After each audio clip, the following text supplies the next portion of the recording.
Kenapa ditutup Bagaimana? lagi? Ya, tunggu dulu Pak, ada sedikit diulang. Oke, silakan.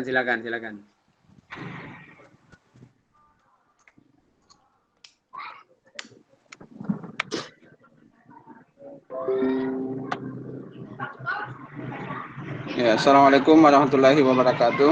Waalaikumsalam warahmatullahi wabarakatuh.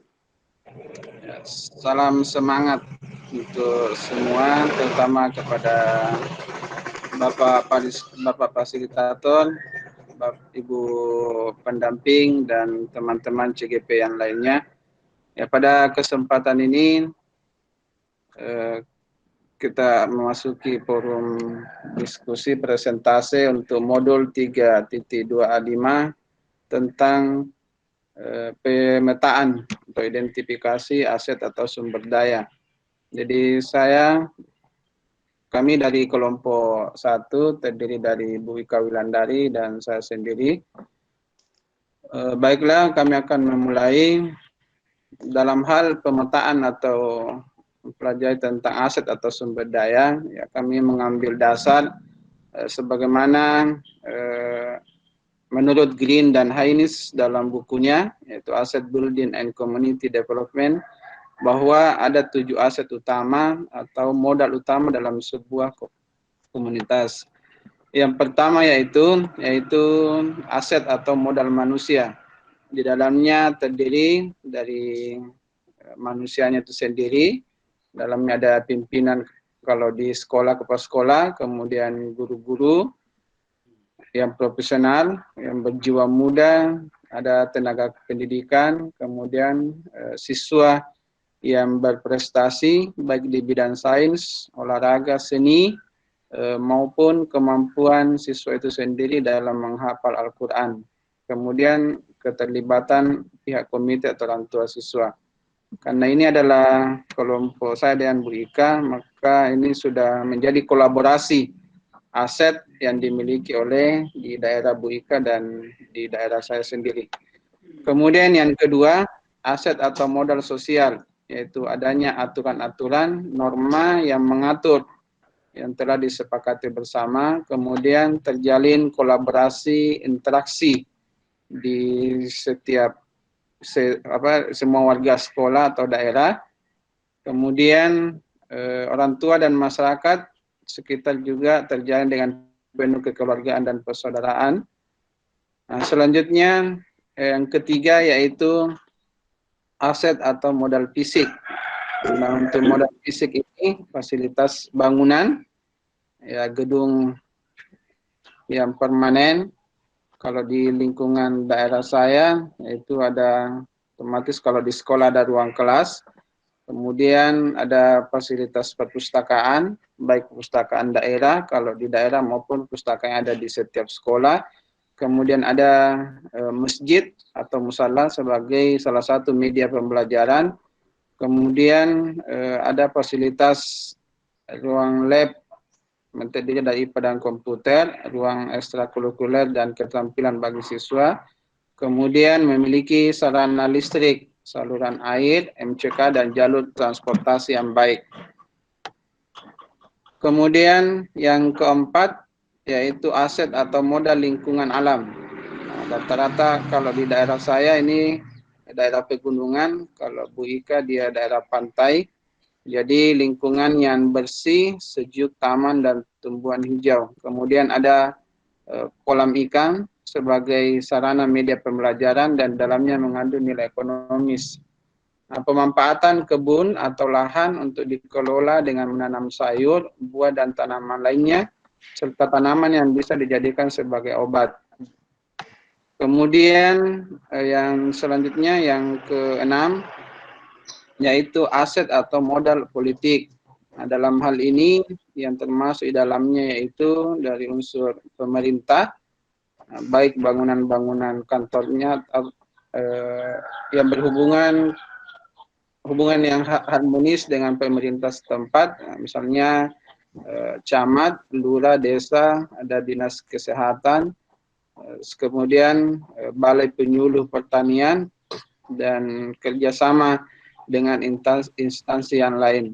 Kemudian yang terakhir yaitu aset atau modal agama dan budaya, di mana di daerah kami atau di sekolah kami itu menjadi kebiasaan itu pemberian bantuan sebagai rasa empati kepada seluruh warga masyarakat atau sekolah yang mengalami musibah atau bencana.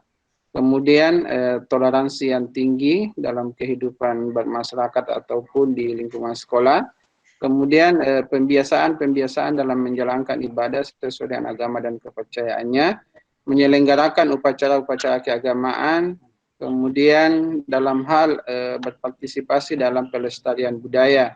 Nah, misalnya ada kesenian Qasidah Rebana yang lagi tren di sekolah-sekolah sekarang, merupakan program dari Dinas Pendidikan dan Kebudayaan, yaitu melestarikan tari tuduk dan budaya-budaya yang ada di sekitar lingkungan sekolah. Saya kira itu Bapak Ibu dari presentasi hasil kami. Sekian, Assalamualaikum warahmatullahi wabarakatuh. Terima kasih. Waalaikumsalam warahmatullahi wabarakatuh. Pak Yani luar biasa telah mempresentasikan hasil kerja kelompok 1, yaitu dengan beranggotakan Bu Ika Wulandari. Oke, luar biasa. Bapak dan Ibu, itulah tadi presentasi dari Pak Yani. Maka pada berikutnya ini kita berikan kesempatan kepada kelompok 2 ya untuk dipersilakan memberikan umpan balik, tetapi diingat supaya tidak melebar, tidak jauh-jauh, supaya lebih fokus kepada pengelolaan sumber daya ini.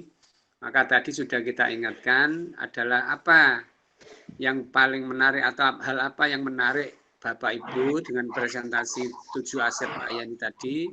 Kemudian hal apa yang ingin diketahui lebih jauh, lebih lanjut, ingin digali lebih lanjut, dan yang ketiga itu mungkin hal-hal yang mungkin dirasa itu mestinya tidak patut atau kurang tepat kalau dimasukkan dalam aset ya, atau 7 aset utama itu, misalnya seperti itu komentarnya, dan berikan alasannya ya. Itu saja, dipersilakan. Apakah Bu Nurida atau Pak Arinduan, yang nanti terakhirnya Pak Arisal. Silakan berdua, siapa yang mau duluan atau bertiga ini? Halo? Silakan Pak Ridwan. Pak siapa dulu? Bu Ida mana? Apalagi terpental? Atau Pak Ridwan? Halo Pak Ridwan? Halo? Pak Ridwan izin ke belakang, Pak. Oh, kalau begitu Bu Nurida. Iya Bu, siap. Kasih umpan balik Bu Nurida. Halo? Ya, silakan Bu Ida. Bu Ida suaranya nggak dengar Bu Ida. Oke. Silakan Bu Ida. Kedengaran Pak. Terdengar. Ya, silakan Bu Ida. Silakan Bu Ida. Fokus di tiga tadi itu pertanyaan apa yang menarik, apa yang ingin Ibu gali lebih jauh. Kedengaran Ibu? Coba naik. Ya, silakan Bu. Fokus. Ya, kedengaran, Pak. Ya, silakan Bu, silakan. Coba kasih naik sedikit layar Kak, Pak Yani. Yang bagian pertama. Sudah Bu? Ya, modal manusia, modal sosial, modal fisik. Silakan.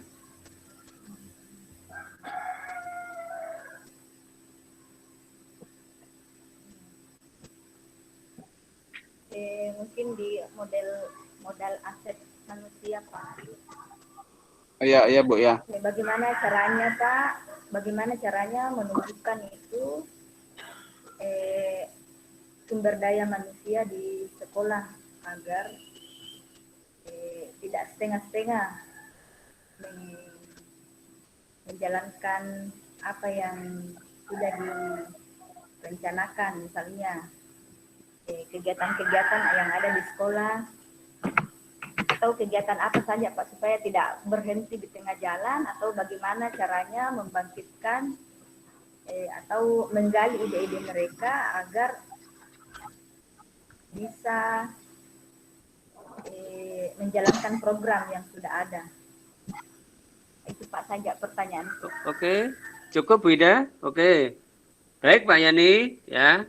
Jadi pertanyaan Bu Ida itu sebetulnya pada poin keduanya dalam artian ingin mengetahui lebih jauh, terutama kepada aset yang pertama itu aset manusia. Bagaimana kita dapat atau strategi apa ya, strategi apa untuk memberdayakan aset, terutama aset manusia, terutama itu di sekolah, apakah itu guru, bisa juga kepala sekolah, bisa tenaga pendidik yang lain, agar di dalam menjalankan sesuatu kegiatan atau program itu tidak setengah-tengah, ya tidak setengah-setengah. Jadi pertanyaannya seperti itu kira-kira ya Bu Nurida ya. Silakan Pak Yani dijawab. Ya, Pak. Ya, Pak ya. Bagaimana Bu Ika? Ada tanggapan?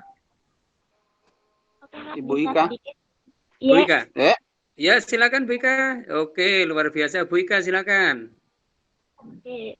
Assalamualaikum warahmatullahi wabarakatuh. Waalaikumsalam warahmatullahi wabarakatuh. Jadi untuk menyikapi bagaimana misalnya kita punya rekan-rekan guru, pemimpin, ataupun para siswa dalam menjalankan setiap aktivitasnya agar tidak setengah-setengah, pertama kita harus membangun komitmen itu sendiri. Terus selanjutnya, dalam setiap kegiatannya itu senantiasa diadakan refleksi atau evaluasi yang senantiasa diulang-ulang, atau misalnya ada sesuatu yang tidak sesuai rencana, kita cari tahu dulu apa permasalahannya, kemudian kita cari solusinya sama-sama. Jadi tidak seperti itu saja, misalnya kita buat rencana A terus berhenti begitu saja, tidak, tapi kita harus lakukan refleksi, evaluasi agar pelaksanaannya tetap berlanjut.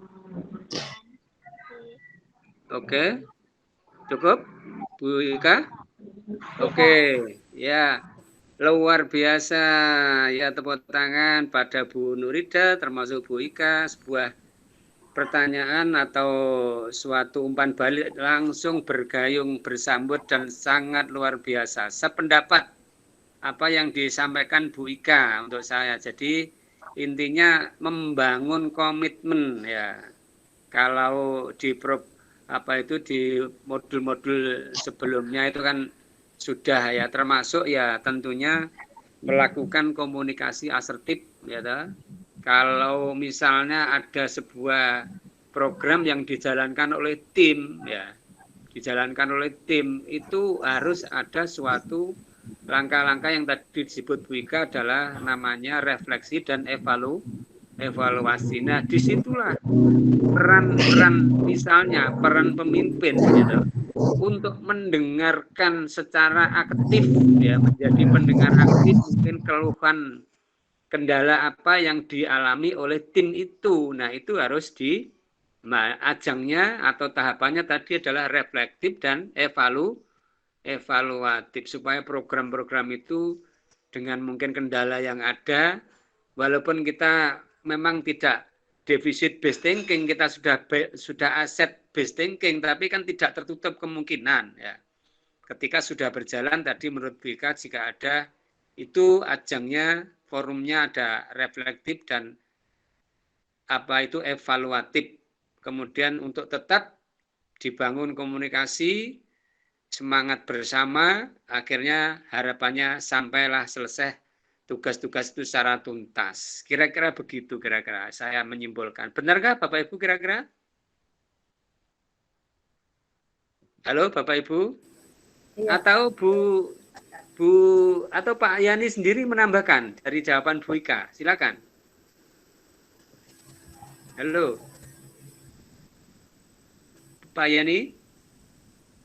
Pak Yani baru masuk, Pak. Tadi terlempar. Oke, jadi nggak nyambung. Atau Bu Ida gimana? Satisfied puas cukup dengan jawaban Bu Ika? Bagaimana Bu Ida? Sedikit Pak saya tambahkan. Silakan Pak Yani ditambahkan, silakan. Ya, jadi kunci utama bagi saya untuk memaksimalkan aset atau modal manusia yang ada di lingkungan sekolah saya, yaitu didahului dengan sosialisasi. Program apapun yang kita jalankan itu harus disosialisasikan dulu.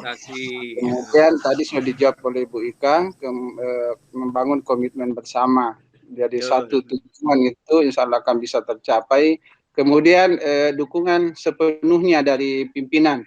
Biar bagaimana hebatnya kita sebagai seorang guru tanpa adanya dukungan seorang pemimpin, dalam hal ini kepala sekolah, maka program itu tidak akan bisa berjalan dengan baik. Karena ada saja teman-teman yang nanti mau bekerja, kalau dilihat nanti mau melakukan atau melakukan aksi atau apa dan sebagainya, kalau ada yang ada embel-embelnya dan sebagainya.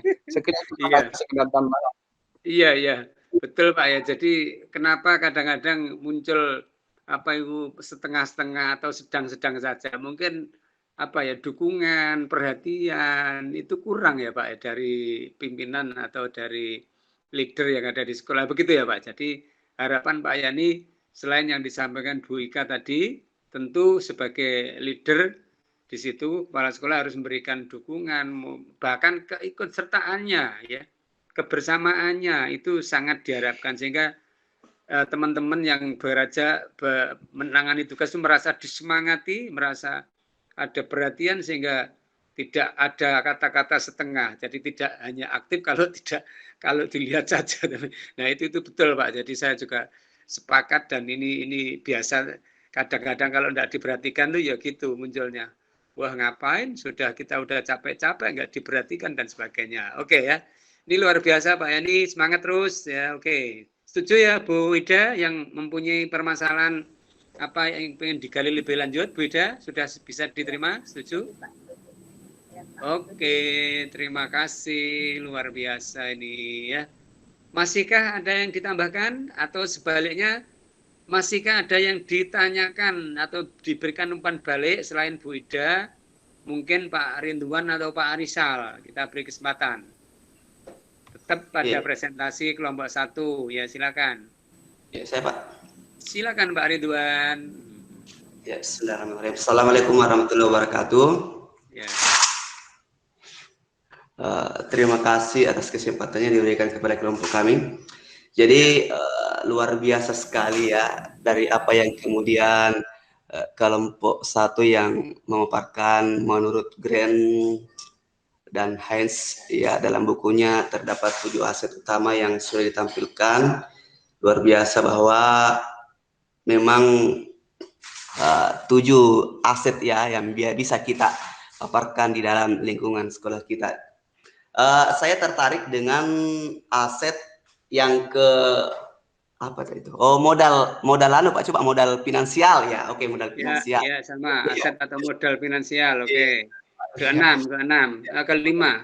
Ya, kelima Pak ya, modal finansial artinya bahwa ya, saya lihat di sini salah satu aset yang bisa dimiliki oleh sekolah itu adalah bersumber dari anggaran dana BOS. Iya. Iya, dana BOS ya. Ya, luar biasa sekali memang bahwa keterkaitan dengan anggaran dana BOS itu adalah salah satu kunci modal finansial yang bisa kita lakukan di sekolah. Tapi terkait dengan modal finansial ini tidak sedikit juga ini ada saja ya sekolah yang kemudian selalu menganggap bahwa dana BOS ini tidak bisa di istilahnya mencukupi untuk kegiatan-kegiatan yang kemudian bisa menganggarkan dari berbagai macam kegiatan. Kira-kira bagaimana pandangan Bapak ketika melihat harusnya salah satu aset modal finansial yang bisa kita dapatkan dari dana BOS ini yang kemudian biasanya ada banyak bermunculan ya, ada juga oknum yang seperti melakukan anggapan bahwa ini tidak bisa dianggarkan seperti ini. Kira-kira melihat fenomena-fenomena seperti ini bagaimana Bapak bisa menanggapi hal seperti itu Pak? Terima kasih.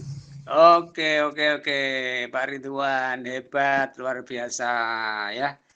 Ini juga pertanyaannya atau umpan balik ini Pak Yani atas dasar ketertarikan ya, tertarik. Ini dimunculkan ini aset finansial yang beranu ini, contohnya ini BOS, lalu juga sekaligus kepengen apa itu mengetahui lebih lanjut bila mana kemudian finansial BOS yang sebagai sumber utama ini tidak mencukupi untuk sebuah kegiatan atau berbagai kegiatan di sekolah, sementara kegiatan itu masih harus tetap jalan beberapa kegiatan yang lain ini bagaimana Pak cara tanggapan Bapak katakanlah dengan kondisi yang seperti itu. Kurang lebih begitulah kesimpulan saya dari Iya pertanyaan Pak, Pak. iya, iya, iya.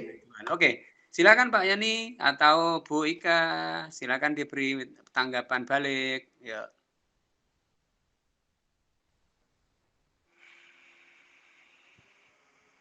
Mic-nya Pak Yani, mic-nya di unmute. Pak Yani, mic-nya Bu Ika. Oh ya.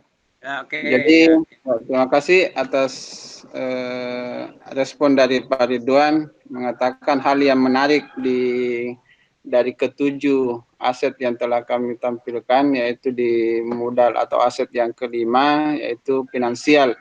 Kenapa kami cantumkan di dalamnya ada bersumber dari dana BOS? Karena ya tidak bisa dipungkiri bahwa ya memang sekolah saat ini anggaran utamanya itu bersumber dari dana BOS, dan itu sudah diatur item-item yang akan dibiayai. Kalau saya tidak salah itu ada 12 item. Ya. Dalamnya sudah ada hal-hal yang akan dibiayai tersebut. Nah, kenapa muncul misalnya ada kegiatan yang tidak terlaksana, yaitu tergantung dari bagaimana cara memanage keuangan baik dari pimpinan ataupun bendahara itu sendiri. Nah, bagaimana menyikapi akan hal-hal tersebut kalau ada program kegiatan. Contoh misalnya kegiatan keagamaan kan itu di dalam dana BOS itu tidak ada dicantumkan, tidak boleh membiayai. Apa yang harus kita lakukan? Ini untuk membiasakan anak-anak dalam memperingati peringatan keagamaan misalnya. Kalau bagi saya di sekolah, yaitu kita dengan guru-guru yang lain itu kita patungan berapa saja sumbangan, kemudian kita bagi ke per kelas, bisa saja anak-anak juga diajak kita menyumbang, kemudian orang tuanya juga bisa berpartisipasi, apapun yang disiapkan itu salah satu contoh. Kemudian untuk kegiatan-kegiatan yang lain, karena kami sudah sampaikan tadi, ada hal-hal, walaupun awalnya kecil, tetapi ketika itu dikumpul, maka itu bisa dijadikan sebuah aset. Misalnya hasil kebun itu di lingkungan sekolah saya luar biasa, artinya bisa dimanfaatkan dengan baik. Kemudian kerajinan tangan yang dibuat oleh siswa kami itu termasuk dalam hal di bagian pengomposan, ketika itu yang dikumpulkan bisa saja kita jadikan sebagai tabungan untuk membiayai kegiatan-kegiatan yang lain yang memang misalnya sumbernya tidak ada di dalam dana BOS itu sendiri, ataupun kita menutupi dari program yang telah kita rencanakan tapi dana BOS itu tidak mencukupinya. Saya kira itu Pak. Oke, luar biasa ya Pak Ridwan. Meskipun saya tambahi komentar atau mungkin tidak, itu pun saya kira sudah jelas jawaban dari Pak. Namun saya tetap menggarisbawahi Pak bahwa berbicara tentang BOS, anggaran yang resmi, yang memang sumber resmi dari pemerintah, itu tetap kita harus patut menjaga, menjalankan sesuai dengan spek, ya, sesuai dengan aturan petunjuk pelaksanaannya. Itu yang penting ya, seperti kata Pak Yani tadi. Jadi ini hal yang utama yang kita, karena ini harus memenuhi syarat persyaratan dan pertanggungjawaban yang benar dan baik. Ini yang penting ya. Nah, itu menjadi suatu catatan kita, meskipun pada kondisi pandemi informasinya kemarin boleh agak ada apa istilahnya, ada keleluasaan lah, ada tidak terlalu strict, tidak terlalu apa begitu, tapi semua itu tetap mempunyai aturan mekanisme SOP yang jelas, gitu ya Pak ya. Jadi ini satu, ada kata-kata setiap kegiatan itu butuh dana atau butuh anggaran, jelas itu kan ya. Tetapi harus dikunci juga, ya toh, setiap anggaran atau dana itu apa? Tentu mempunyai spek, pembatasan dan lain-lain untuk penggunaannya. Paham ya? Ini harus diolah di mindset kita. Memang setiap kegiatan apapun itu di sebuah lembaga, di institusi, di komunitas itu mesti butuh anggaran. Tetapi kembali juga kata kunci dari pengelolaan anggaran, bahwa setiap anggaran itu mempunyai aturan, mekanisme, dan seterusnya di dalam pelaksanaannya. Oke, kalau sudah itu kita pegang, maka muncul tadi namanya, mungkin dikatakan Pak Yani tadi, economic creativity, ya, yaitu kreativitas ekonomi, finance untuk sekolah. Yang di luar hal yang sudah baku itu ada saja aset yang tadi bisa dilihat, oh ini potensi, kebunnya luas, bisa diberdayakan menjadi sebuah pendapatan penunjang atau economic engineering-nya dari sekolah, ya. Dan itu sah-sah saja, ya. Bahkan kalau di tingkat mungkin jenjang SMK atau pendidikan jenjang yang itu, bahkan menjadi sekolah itu bisa menjadi BLUDS, Badan Layanan Usaha Daerah, ya. Jadi bergandeng dengan dia bisa produktif, ya, di dalam suatu pengelolaan program anggaran tertentu, itu bisa, ya. Termasuk juga di kelompok lain, saya juga pernah baca ikuti sekolah-sekolah tertentu, itu misalnya bahkan mengubah sampah menjadi rupiah, itu bisa, ya. Mengubah sampah menjadi rupiah, itu juga bagian dari tadi aset atau modal financial, dengan membuat vokasi, membuat apa dan sebagainya, ya. Itu saya kira tepat Pak Yani tambahannya tadi soal gotong royong itu yang menjadi tradisi, artinya patungan. Itu sekali lagi harus sumbernya ada sesuatu kesepakatan yang jelas, ya. Jangan sampai ada kesan menjadi misalnya terpaksa dan namanya gotong royong ikhlas, tidak ada unsur paksaan dan sebagainya, itu tadi kata kuncinya, ya. Saya kira itu mungkin tambahan saya. Gimana Pak kira-kira ini? Bisa masuk ya Pak ya? Iya, masuk, siap. Oke, ya. Terima kasih, sangat luar biasa Pak Ridwan dan Pak Yani, jawabannya hebat semuanya. Oke. Saya bisa tambahkan sedikit, Pak. Oh iya Pak Rizal, silakan. Oh harus Pak, ini karena Pak Rizal juga bagian dari kelompok yang kasih umpan balik. Silakan Pak Rizal. Saya mau tanggapi sedikit ini tentang silakan. apa namanya yang berdasarkan sumber dana anggaran dari bos. Ketika misalkan hal yang seperti itu Pak Daung, Pak, mungkin satunya dimatikan ya. Oke, ya. Sip. Mungkin seperti ini Pak. Saya mungkin cuma berbagi saja. Kalau misalkan di sekolah saya itu ada praksi Pak. Dia hampir sama dengan penganggarannya itu hampir sama dengan DPR. Jadi setiap praksi itu dia betul-betul membuat anggaran, kemudian dibuatkan lagi dana, kemudian dimasukkan ke pengelola BOS. Kemudian dikelola di pengelola BOS itu nanti dia sortir mana yang cocok, mana yang tidak. Kemudian setelah itu diplenokan Pak. Jadi jadi nanti itu Pak. Jadi lanjut. Ya nanti misalkan cair dana BOS Pak, kemudian saya di bagian misalkan ke praksi kurikulum, saya langsung ambil uangnya Pak. Ini mana untuk uang kurikulum nih, untuk ini. Lalu saya dikasih Pak. Kemudian pertanggungjawabannya itu diserahkan kepada praksi-praksi tersebut. Jadi artinya di sekolah itu bukan cuma bendahara BOS itu adalah bendahara. Jadi semua itu bisa jadi nanti dia mempertanggungjawabkan secara keseluruhan Pak. Seperti itu. Jadi tidak ada istilah kenapa tidak ada anggaran, kenapa tidak ada kegiatan ini? Kan memang sudah dianggarkan Pak. Gitu. Seperti itu mungkin. Oke, ini sebuah pengalaman Pak Ridwan, berbagi dari Pak Rizal ini sangat luar biasa Pak Yani ya. Jadi jangan ada multitafsir dalam artian wong nggak tahu kok gimana mekanisme dan bagaimana pengelolaan anggaran BOS. Nah ini yang kita jaga. Jadi dicontoh oleh Pak Rizal. Jadi semacam sudah ada demokratisasi penyelenggaraan anggaran, ya toh. Artinya apa? Setiap kegiatan yang sudah dicanangkan dan sudah sebut saja sudah dibentuk tim penyelenggaranya itu harus by propose. Jadi harus mengajukan sebuah proposal anggaran, ya.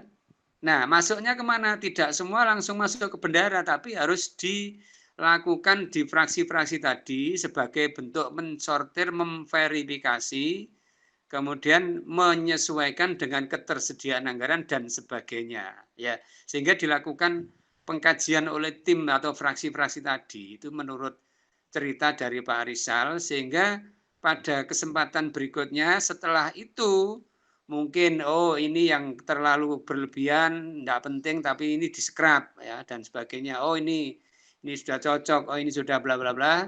Melalui tim itu baru pada tahap akhirnya sebelum digedok sebagai anggaran dan kegiatan sekolah, ya program dan anggaran sekolah, program otomatis program yang ditetapkan dan sumber anggarannya, maka di situ melalui pleno, berarti secara terbuka.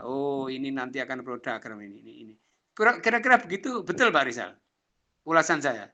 Alhamdulillah Pak, seperti itu Pak. Oke, luar biasa ya. Sama Pak, karena saya juga kebetulan aja pengalaman dalam bidang seperti itu karena mengalami Pak ya. Jadi saya juga memang ya kepala sekolah 3 periode 3 tempat itu pun juga saya senantiasa menjaga hal seperti itu. Prinsip akuntabilitas ya, bisa dipertanggungjawabkan, transparan, dan betul-betul ini sesuai dengan program yang sudah ditetapkan. Itu intinya Pak. Luar biasa Pak ini Pak. Ya diskusi yang sangat menarik dari fokus tadi tertariknya Pak. Siapa tadi yang pertama Pak Rinduan ya, tertarik di bidang bosnya, lalu yang ingin diperdalam adalah bagaimana strategi penerapannya, kan itu Pak ya. Luar biasa diskusi untuk sore hari ini untuk kelompok 1. Sudah cukup dari Masih ada Pak? Cukup ya? Saya Pak.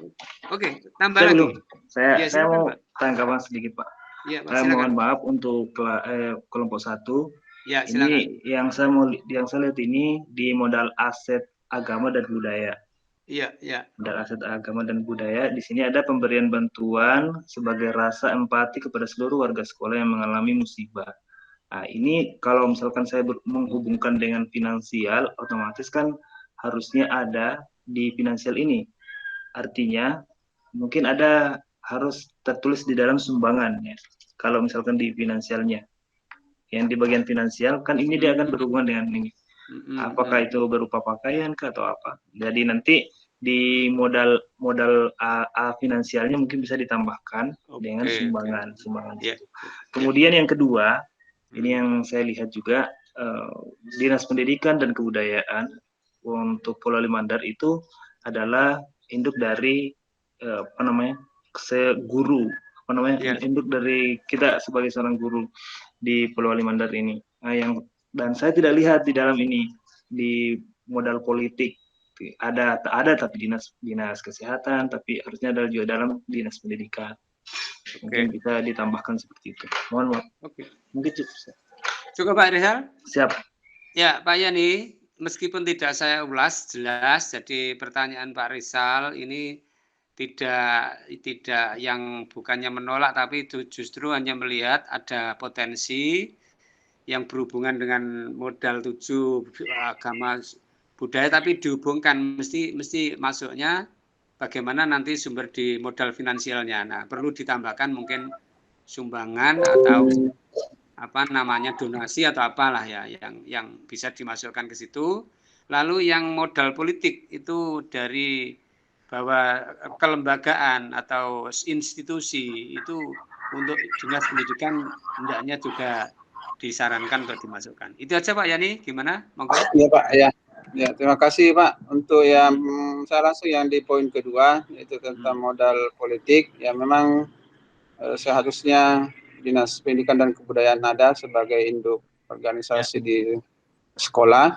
Kemudian yang untuk mengenai masalah aset modal agama dan budaya, kenapa kami tidak masukkan di modal finansial? Karena ini adalah pembiasaan ketika menjadi budaya yang ada di sekolah, ketika ada masyarakat berbuka atau apa, masyarakat sekitar atau siswa itu sendiri atau seluruh warga sekolah, nah itu kadang tiba masa tiba akal. Artinya pada saat kejadian itu ya kami berinisiatif untuk mengumpulkan dana sehingga kami tidak masukkan di modal finansial tersebut.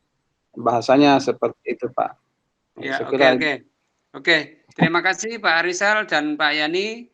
Saya kira jawaban sudah ditunjukkan meskipun implisit Pak untuk sumbangan, jadi tidak secara tertulis masuk di financial, di modal financial, tapi dia secara implisit sudah masuk pada kegiatan modal di tadi budaya ya, di agama budaya tadi ya. Sedangkan untuk saran untuk di modal politik di nomor modal 6, Pak Ahyani sepenuhnya menerima dan insya Allah bisa dimasukkan ya. Saya kira begitu Pak ya. Cukup Pak ya. Baik, luar biasa, tepuk tangan.